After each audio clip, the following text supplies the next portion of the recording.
Yeah, is a post game necessary? Yeah, hardly when you're expected to beat a team by about 39 points. It's what OU was favored to beat Kansas by in Lawrence on Saturday. A game that seemed like it had just as many OU fans there in Lawrence as Kansas fans. Talk more about that in a second.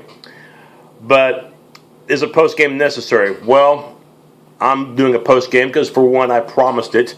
On this very channel, we are getting on late Saturday because there was some terrific college football Saturday evening. From a nationwide perspective, Notre Dame and Temple came down to the wire with the Irish pulling it out, and of course the Miami Duke finish. If you have not seen it, do yourself a favor, YouTube it or ESPN Plus it and watch it. It's one of the craziest finishes you'll ever see to a football game. But yeah, I did promise a post game of Oklahoma Kansas, and again, we knew that it was going to be a blowout. We knew that it was going to be a blowout early, and it certainly went status quo. It was 38-7 at halftime, ended up being 62-7. I said for OU to have a successful day because winning this game was not going to be the $64,000 question. Getting quality playing time for your backups and possibly your third-teamers, that was going to be the $64,000 question to be answered, and OU answered it with a yes. And getting out of this game, making sure you don't have any big-time injuries. And one injury to talk about, and it happened very early in the game, third series with OU up 7-0, happened in the one area OU could ill afford for it to happen the most, the area where they've got the least amount of depth in this offensive line. When the guard, Jonathan Alvarez, got hurt, ankle injury, I believe it was, leg injury of some kind, and even though he was back on the OU sideline, did not play for the remainder of the game, and Derek Forniak took his place for the remainder of the game. But for the Sooners, other than that, and of course we'll know more about Alvarez's condition for the Iowa State game coming up on November 7th, which by the way will be a 6 p.m. kickoff. Other than the Alvarez issue, it looked like OU's fairly healthy after this one from Lawrence. And the one thing I said on my weekly matchup show earlier in the week, in which I previewed the upcoming game, which in this case for OU Kansas, I had my pregame show on pretty early in the week. I said that Oklahoma State, when they played Kansas, these same Jayhawks from last Saturday, that Oklahoma State had wide open guys. They had guys open that Rudolph or JT Walsh could throw to. Same thing for Baker Mayfield today. He had his selections, and he found Sterling Shepard 11 times for completions, well over 150 yards receiving, I think more than 180 yards receiving for Shepard, who had a monster day. D.D. Westbrook, I think he had half a dozen catches. In fact, it was a great day for Mayfield, only 5 incompletions, I think 33 passes. His day was done in barely over a half of work, and Trevor Knight, not only played backup quarterback, but he did something worth bragging about too. Ran for a touchdown and threw a TD to his twin brother Connor. So, he had a day, like I said, worth bragging about. And even Cody Thomas, the third-string quarterback, saw some playing time. And by the way, that's kind of ironic because Cody Thomas was the QB when Samaje Perine last year broke the NCAA record for most yards in a game, which was against Kansas. Now, as far as Perine today, didn't get 100 yards, but did have 2 touchdowns. Then again, they didn't need him to have a big rushing day at all because the passing game did the majority of the damage. In fact, for the Sooners, over 700 yards of total offense. Kansas barely mustered over 200. In fact, if you're really splitting hairs, nitpicking, thinking, okay, what could Oklahoma have done better in this game? Probably special teams. There was a missed field goal. That was the opening possession of the game. It was a 31-yarder.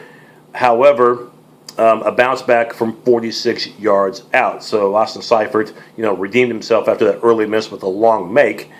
And the fumbled punt return by Sterling Shepard, rare that you see him do anything like that.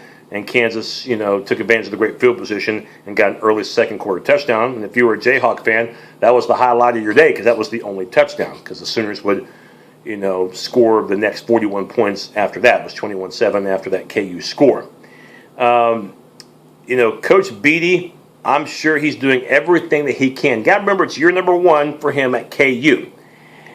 And you have to understand these are not his players. It is his system on offense, but it's going to take him a few seasons if Kansas is patient enough with him to see true results.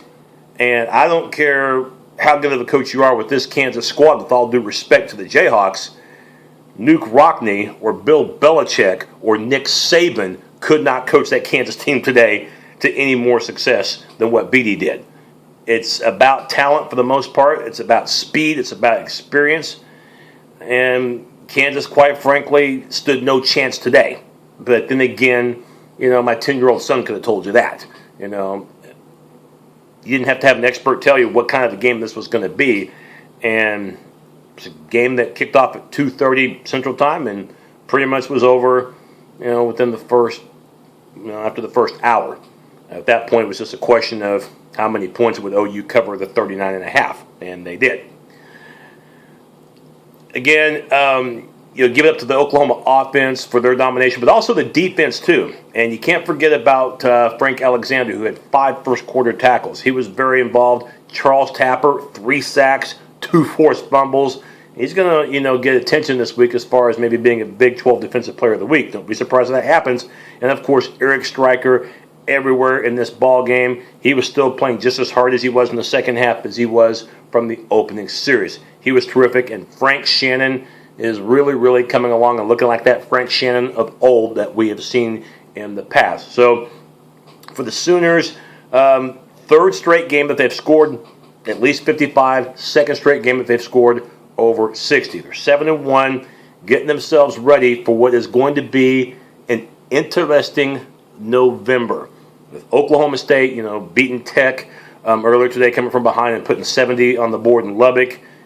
Baylor, the off week, they'll play at Kansas State on Thursday night. And TCU looking dominant against West Virginia, taking advantage of that bye week. You got TCU playing at Oklahoma State next week. November is going to be intense. It's going to be exciting. You got Oklahoma State, TCU, Baylor undefeated, and Oklahoma with only 1 loss. Believing that, playing their best ball right now, and if they can get hot enough and continue their winning, you get Iowa State coming up for a 6 o'clock kickoff next Saturday from Norman, and then the 3 games after that with the gauntlet of Baylor, TCU, and Oklahoma State all back-to-back with no bye weeks. The Sooners can, find a way to get the job done. Remember, no Seth Russell for Baylor. He's having surgery, which will mean we will not see him for the rest of the year. Opportunity right there for the Sooners, even though the game's in Waco in a couple of weeks, to think about, an upset. 11-1, beating those 3 teams, Baylor, TCU, and Oklahoma State, back-to-back. It wouldn't be out of the realm of possibility to think that Oklahoma can have a shot at a college football playoff bid. But, of course, a lot of football between now and then. Got to take care of the Cyclones next week. And Iowa State, they play hard for Coach Paul Rhodes. And that was an example because Iowa State did something, on Saturday night that Oklahoma couldn't do this year. And that's beat Texas. And Iowa State, it wasn't even close. They walloped the Longhorns 24-0. They've gone to a new quarterback, and I think right now Iowa State's playing with a lot of confidence and trying to save Paul Rhodes' job. And they'll come into Oklahoma, they'll come into Norman, not intimidated at all. And they're thinking, if we beat a team that our opponent couldn't beat, then perhaps we have a shot at knocking off the Sooners. And this isn't going to be the same Iowa State team that lost to Toledo, and we saw earlier in the season. Iowa State's going to come in pretty hungry, so you better be ready to play. But the Sooners, for the last 3 weeks, they have been ready to play, and the scoreboard hasn't lied. So, final score again, 62-7. Oklahoma winning in an environment that had just as much red as it did blue. And if you looked on, StubHub, you saw tickets for this game today between OU and Kansas as cheap as $8. Okay, so if you were on your way to Kansas and wanted to get a ticket for this game, it wasn't going to be any problem at all. Sooners were very supportive. They were pretty loud, and they had plenty of reason to be. It's a big day for Mayfield, big day for Shepard, terrific day for the defense. Just overall terrific day from top to bottom. As the Sooners 7-1, and again Iowa State will be 6 o'clock from Norman, and the game will be ESPN or ESPN2 or ESPNU. The network has not been assigned for that game yet, but it will be. a primetime game for the Crimson and Cream. Good job, Sooners. We'll have a pregame of Oklahoma, Iowa State early in the week, probably Tuesday, so check us out then. Boomer Sooner, and happy Halloween.